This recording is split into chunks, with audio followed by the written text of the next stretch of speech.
Well, hello and welcome back to Morsels and Motors, and it is the morning after the FOTU before, and I have some big news because this, my plucky little Metro, actually came second in the concourse. The 1983 Austin Metro by Sean Hudson. Sean. Now Sean's a hero, I'll tell you why. He's got a Metro, it's a Metro Standard, isn't it? Which is one above the Metro Sub-Base, because I couldn't call it the Sub-Standard for obvious reasons. When you bought the car, you noticed that it had side repeaters, a rear windscreen wiper, and a radio, and what else? Passenger mirror. None of which came with the car when it was new. None of which were even offered as an option on that car when new. So, he set out on a mission to unpimp his ride. Oh yeah. The car is now back to original spec. This man's a lunatic hero and we love you for it, Sean. Take a place.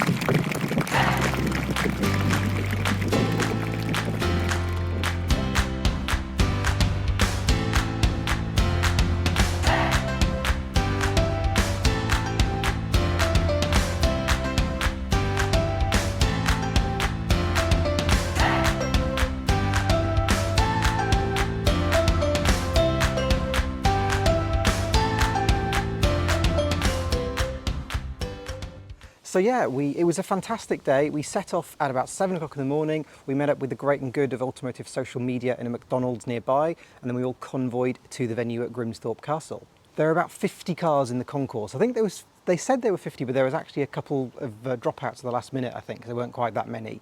So as you've seen from my channel and the other videos on this car does have a little bit of a story with me, which is that when I first bought it, the original owner worked for the British Leyland dealership from which it came, which is Harris Brothers in East Sussex.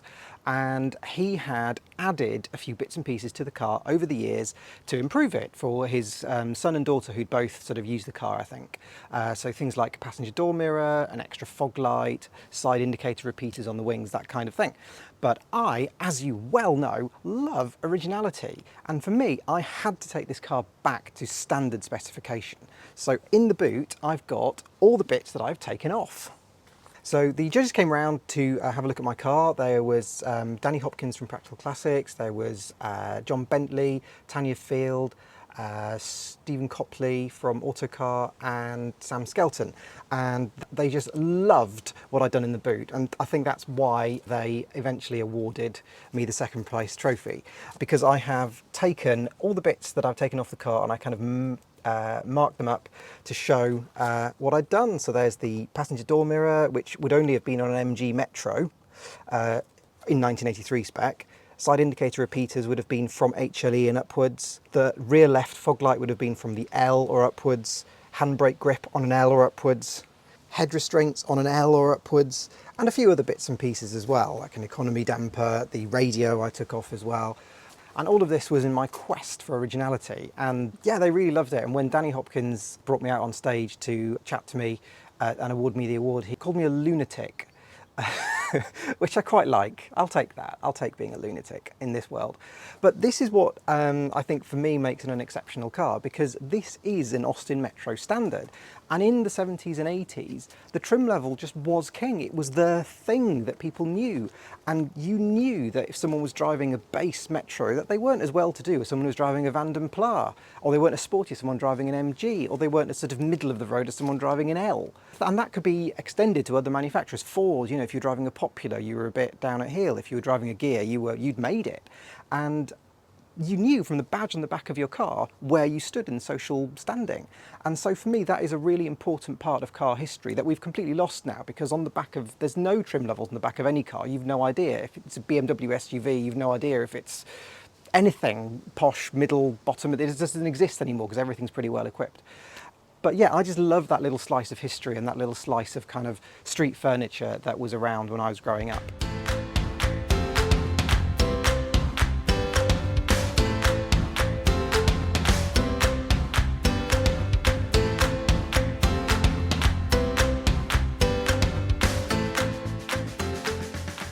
One of the other things the judges really loved about it was the attention to detail I had. So on my little cards to mark up the bits I'd taken off, Not only did I use the correct font of Microgamma, but I also colour-coded the sort of trim levels here to the original launch colours of the Metro. I even used the little kind of pipette thing on my computer to actually get the closest colour my computer could could find.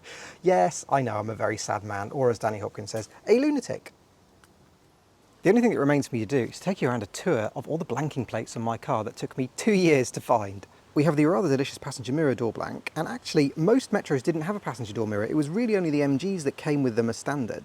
Lower spec models only got one fog light. On the left-hand side, there's a blank. Aha. There is no rear wiper on a standard Metro from 1983, nor is there a squirter up there. Obviously that little nubbin was very easy to find, but the more challenging one was actually to find the correct flat trim for inside the boot that didn't have the sort of indentation there for the space for the wiper motor. So yeah, really pleased I managed to find that, because it kind of finishes it off as a very base Metro. My favourite blanks of all are, of course, the front side indicator reflectors. They are just glorious, and those are the ones that took me the longest to find, but eventually somebody really helpfully on my channel commented on one of my videos and said where they were in stock on a website, and for like £2.50 I found them, but it took me 2 years to get to that point because I just didn't know. Inside the car we've got these lovely little blanking plugs for the headrests in the correct colour, of course.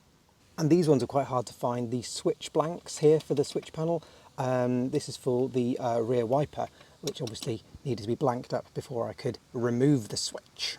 I also noticed when I was restoring the car that the carburettor had been replaced by one with a specification from an HLE, which is an economy carburettor. So it had a different needle inside, it had a different damper and a couple of other modifications. So I've had to undo those modifications, and I sourced from Berlin, the company that supplies SU carbs now, the correct specification of damper, the needle and the other bits and pieces inside to get this carb set up exactly like it should be on a 1983 Metro Standard.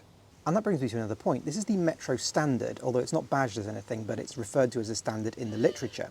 The Standard was the base model initially, and then in 1982 they introduced the City as a sub-base.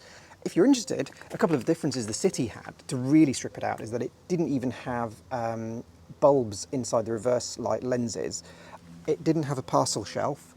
It didn't have a passenger sun visor, and quite a few other little minor modifications as well, just to make it as miserly as humanly possible. So this car isn't quite that basic, but it is pretty lowly down in the pecking order.